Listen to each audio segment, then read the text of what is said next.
पहले बल्लेबाजी करते हुए साई सुदर्शन और जॉस बटलर की ताबड़तोड़ बल्लेबाजी ने मुंबई के गेंदबाजों को बुरी तरह धोया और दिखा दिए तारे। और फिर बल्लेबाजी करते हुए रोहित शर्मा को लगा कि आसानी से जीत जाएंगी मुंबई, लेकिन फिर गुजरात की गेंदबाजी ने पूरी तरीके से कर दिया। मुंबई के बल्लेबाजों को चकनाचूर और लगातार विकेट झटकते हुए पलट डाला पूरा मैच, जिसे देखकर रोहित और हार्दिक पांड्या भी हो गए हैरान। जी हाँ, आपको इस वीडियो में दिखाने जा रहे हैं आज के सांस रोक देने वाले मुंबई और गुजरात रोमांचक महामुकाबले की पूरी हाईलाइट, तो अंत तक वीडियो जरूर देखिएगा। लेकिन इससे पहले अगर आपको भी गुजरात और मुंबई के बीच खेला गया आईपीएल का 9वां मुकाबला पसंद आया हो तो इस वीडियो को दिल से एक लाइक जरूर करें। नमस्कार दोस्तों, आईपीएल 2025 का 9वां और अब तक का सबसे रोमांचक सांसों को रोक देने वाला महामुकाबला आज आईपीएल इतिहास की दो बड़ी टीमें गुजरात टाइटंस और मुंबई इंडियंस के बीच नरेंद्र मोदी स्टेडियम अहमदाबाद में खेला गया। ऐसे में मुकाबले की शुरुआत हुई मुंबई के टॉस जीतने को लेकर। जी हाँ, आज के इस रोंगटे खड़े कर देने वाले महामुकाबले में कप्तान हार्दिक पांड्या ने टॉस जीता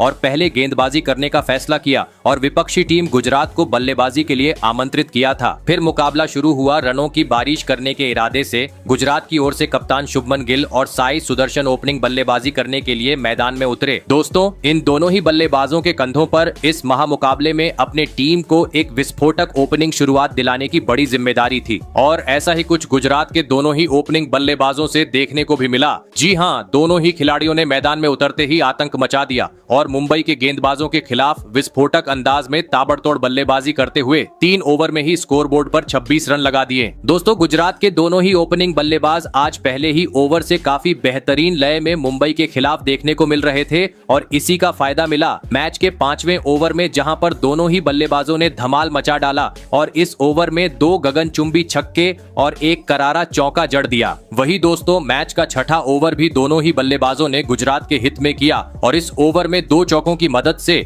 20 रन बटोरते हुए पावर प्ले का 6 ओवर का खेल खत्म होने तक टीम को 66 रनों तक पहुंचा दिया। दोस्तों, बिना किसी विकेट गवाए गुजरात के ओपनिंग जोड़ी ने आज टीम को पावर प्ले में एक धाकड़ शुरुआत दिला दी थी, लेकिन अब मैदान में मौजूद शुभमन गिल और साई सुदर्शन के कंधों पर जिम्मेदारी थी कि पावर प्ले के बाद भी अपनी यही बल्लेबाजी जारी रखें और ताबड़तोड़ अंदाज में टीम का स्कोर आगे बढ़ाए। लेकिन दोस्तों, पावर प्ले के बाद अचानक से गुजरात की रन गति काफी धीमी हो गई और अगले 2 ओवर में दोनों ही बल्लेबाज एक भी बड़ा शॉट लगाने में कामयाब नहीं हो पाए, जिस कारण अब मुकाबले में पहली बार गुजरात की टीम दबाव महसूस करने लगी थी और दोस्तों, इसी दबाव का फायदा उठाया मैच का 9वां ओवर लेकर आए मुंबई के कप्तान हार्दिक पांड्या ने, जिन्होंने ओवर की दूसरी ही गेंद पर ओपनिंग बल्लेबाज शुभमन गिल को नमन धीर के हाथों कैच आउट करवाते हुए गुजरात को पहला झटका दे दिया। आपको बता दें, शुभमन गिल मुंबई के खिलाफ 38 रन की पारी खेल आउट हुए। ऐसे में पहला झटका लग जाने के बाद अब गुजरात की ओर से मैदान में उतरे विस्फोटक बल्लेबाज जोस बटलर और आते ही एक गगनचुंबी छक्का और एक तेज तर्रार चौका जड़ते हुए उन्होंने अपने पारी का आगाज किया और कुछ ही देर बाद टीम को 100 रन के पार भी पहुंचा दिया। दोस्तों, बटलर के मैदान में उतरने के चलते अब एक बार फिर गुजरात तेज गति से आगे बढ़नी शुरू हो चुकी थी, क्योंकि बटलर हर खराब गेंद का बेहतरीन तरीके से समाचार लेते हुए समय समय पर बड़े शॉट जड़ रहे थे। लेकिन दोस्तों,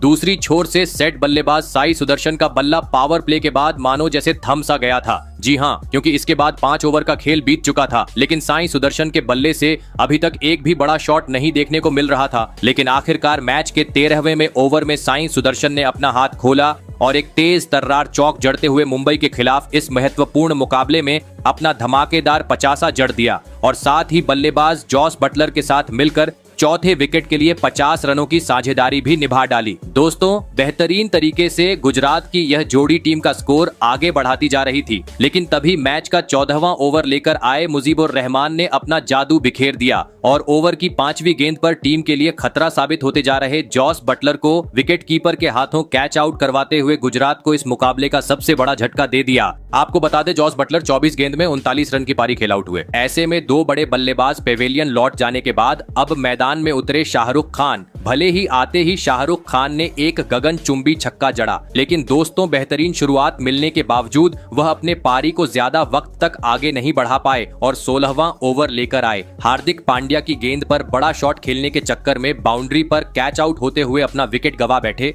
आपको बता दें, शाहरुख खान आज टीम के लिए मात्र 9 ही रन की पारी खेल पाए। दोस्तों, गुजरात के 3 धाकड़ बल्लेबाज अब पवेलियन की राह पकड़ चुके थे। ऐसे में अब मैदान में उतरे घातक बल्लेबाज शरफेन रदरफोर्ड जरूरत थी रनों की बरसात करने की, क्योंकि अब महज अंतिम 4 ओवर का खेल बाकी था। और दोस्तों ऐसी ही कुछ झलकियां दोनों ही बल्लेबाजों से मैच के 17वें ओवर में देखने को भी मिली, जहां पर दोनों ही बल्लेबाजों ने अपना असली रंग दिखाया और इस ओवर में 2 गगनचुंबी छक्के और 1 करारा चौक जड़ दिया। वहीं अगले ओवर की पहली गेंद को भी शरफेन रदरफोर्ड ने सीमा रेखा के पार पहुंचा दिया। दोस्तों गुजरात की बल्लेबाजी इतनी विस्फोटक हो रही थी कि पवेलियन में बैठे शुभमन गिल भी अब तालियां बजाने को मजबूर हो चुके थे। लेकिन दोस्तों शुभमन गिल अपनी इस खुशी को ज्यादा वक्त तक बरकरार नहीं रख सके और इसी ओवर की अंतिम गेंद पर गुजरात को एक बड़े झटके का सामना करना पड़ा और इस बार मुंबई के गेंदबाजों का शिकार बने सेट बल्लेबाज साई सुदर्शन। आपको बता दें साई सुदर्शन 63 रन की पारी खेल आउट हुए। फिर मैदान में उतरे राहुल तेवतिया, लेकिन दोस्तों वह आज एक बार फिर टीम के लिए कुछ खास प्रदर्शन नहीं कर पाए और अगले ही ओवर में तालमेल की कमी के चलते रन आउट होते हुए बिना खाता खोले पवेलियन चलते बने। वही दोस्तों गुजरात का विकेट गिरने का सिलसिला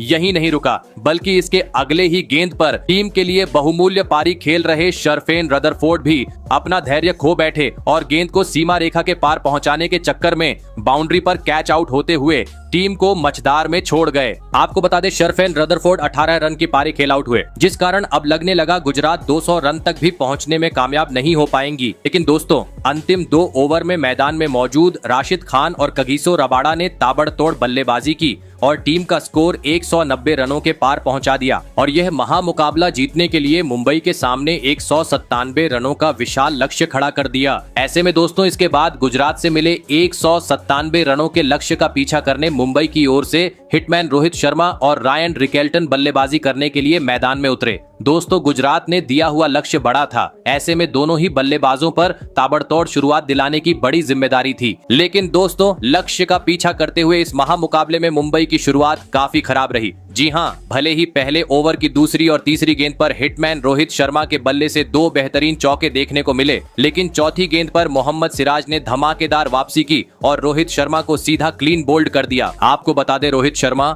आज टीम के लिए मात्र 8 ही रन बना पाए। ऐसे में जल्दी ही पहला झटका लग जाने के बाद अब मैदान में उतरे तिलक वर्मा और आते ही उन्होंने दूसरा ओवर बुरी तरह फोड़ डाला और इस ओवर में 2 करारे चौके और एक गगनचुंबी छक्का जड़ते हुए पहले 3 ओवर में ही मुंबई को 30 रनों तक पहुंचा दिया। लेकिन दोस्तों तिलक वर्मा के साथ दूसरी छोर पर खड़े ओपनिंग बल्लेबाज रायन रिकेल्टन ज्यादा वक्त तक उनका साथ नहीं निभा पाए और 5वें ओवर की तीसरी गेंद पर मोहम्मद सिराज के खिलाफ गेंद को सीमा रेखा के पार पहुंचाने के चक्कर में सीधा क्लीन बोल्ड होते हुए पवेलियन का रास्ता नाप लिए। आपको बता दें रायन रिकेल्टन 6 रन की पारी खेल आउट हुए।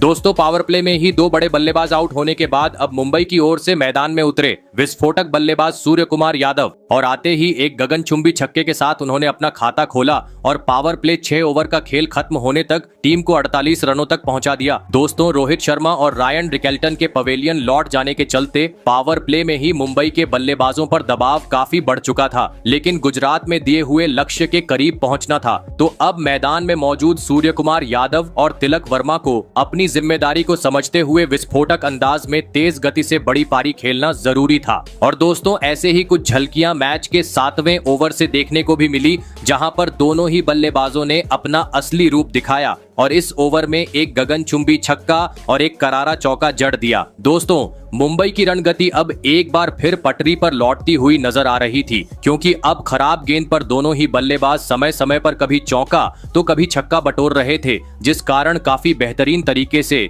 मुंबई अब आगे बढ़ती जा रही थी। लेकिन तभी मैच का 12वां ओवर लेकर आए प्रसिद्ध कृष्णा ने मुंबई की इस जोड़ी को तोड़ दिया। जी हां, और ओवर की तीसरी गेंद पर तिलक वर्मा को राहुल तेवतिया के हाथों कैच आउट करवाते हुए मुंबई की मुश्किलें और बढ़ा दी। आपको बता दें तिलक वर्मा 39 रन बनाकर आउट हुए। ऐसे में अब मुंबई की ओर से इम्पैक्ट प्लेयर के रूप में मैदान में उतरे रॉबिन मिंज, परंतु दोस्तों गुजरात की घूमती हुई गेंद के सामने बहुत ज्यादा वक्त तक क्रीज पर नहीं टिक पाए और एक ओवर बाद ही ईशांत शर्मा को एक आसान सा कैच थमाकर पवेलियन का रास्ता पकड़ लिए। आपको बता दें साई किशोर ने रॉबिन मिंज को 3 रनों पर आउट किया। दोस्तों मुंबई के लगातार विकेट गिरते देख पवेलियन में बैठे कप्तान रोहित भी अब काफी परेशान हो चुके थे। वहीं मुंबई के प्रशंसक भी अब टेंशन में थे। ऐसे में मुंबई की ओर से मैदान में उतरे कप्तान हार्दिक पांड्या, जिनको आज एक चमत्कारिक पारी खेलते हुए टीम को मुश्किल घड़ी से बाहर निकालने की जिम्मेदारी थी। लेकिन दोस्तों विकेट गिरने का सिलसिला रुकने का नाम ही नहीं ले रहा था। जी हां, क्योंकि मैच के 16वें ओवर में मुंबई को और एक बड़े झटके का सामना करना पड़ा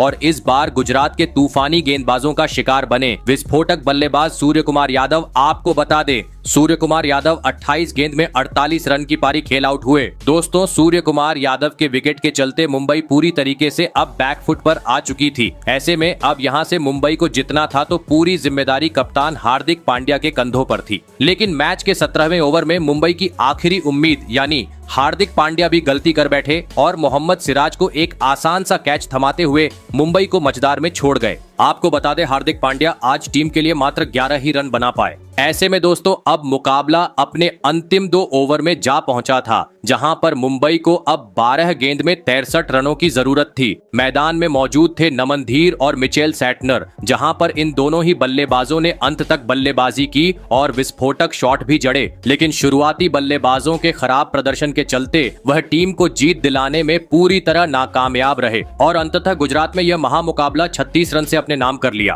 तो दोस्तों, गुजरात की जीत का असली हीरो आज के मुकाबले में आप किस खिलाड़ी को मानते हो, कमेंट करके जरूर बताइएगा। धन्यवाद।